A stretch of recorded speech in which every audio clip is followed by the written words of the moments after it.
বাড়িতে অন্নপ্রাশনের অনুষ্ঠানের দিন গোটা অনুষ্ঠান বাড়িতে বিপদের হাত থেকে বাঁচাতে গিয়ে অগ্নিকাণ্ডে আহত গৃহকর্তা। ঘটনাটি ঘটেছে তেলিয়ামুড়া থানাধীন শান্তিনগর দশমী ঘাট এলাকায়।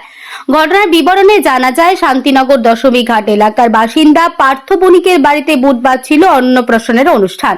এই অন্নপ্রাশনের অনুষ্ঠানে রান্নার কাজে ব্যবহৃত গ্যাস সিলিন্ডারের পাইপলাইন লিক করে আচমকা কোনোভাবে আগুন লেগে যায় সিলিন্ডারে। বাড়ির এক সদস্য গ্যাস সিলিন্ডারে আগুনের লেলিহান শিখা প্রত্যক্ষ করতে চিৎকার চেঁচামেচি শুরু করে ছুটে আসে অনুষ্ঠান বাড়িতে থাকা লোকজন। সেই সময় বাড়ির গৃহকর্তা পার্থ বণিক জ্বলমান গ্যাস সিলিন্ডারটি রান্নার জায়গা থেকে বের করে দূরে অন্যত্র কোথাও সরিয়ে নিয়ে যাওয়ার সময় গ্যাস সিলিন্ডারে লেগে থাকা আগুনে পুড়ে যায় গৃহকর্তার শরীরের বিভিন্ন অংশ। তৎসঙ্গে এই ঘটনার খবর যায় তেলিয়ামুড়া অগ্নি নির্বাপক দপ্তরের কর্মীদের কাছে। ঘটনার খবর পেয়ে অগ্নি নির্বাপক দপ্তরের কর্মীরা তড়িঘড়ি ঘটনাস্থলে পৌঁছে গ্যাস সিলিন্ডারে থাকা আগুন নেভানোর চেষ্টা শুরু করে এবং দীর্ঘ সময় প্রচেষ্টার পর আগুন নিয়ন্ত্রণে আনতে পারে।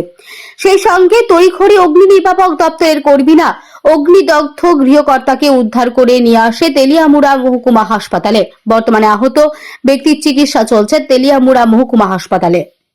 তো আধা ঘন্টার মধ্যে হয়েছে তৎকালীন ঘটনাটা হয়েছে বাড়ির রান্না করেছিল অন্নপ্রাশন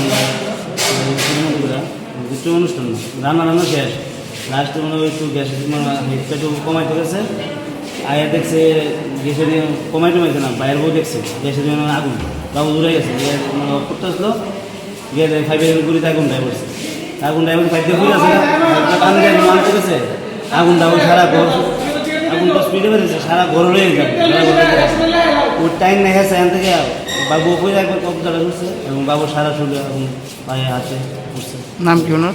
বাবার নাম পার্থ বণিক, বাড়ির না শান্তিনগর দশমী ঘাট।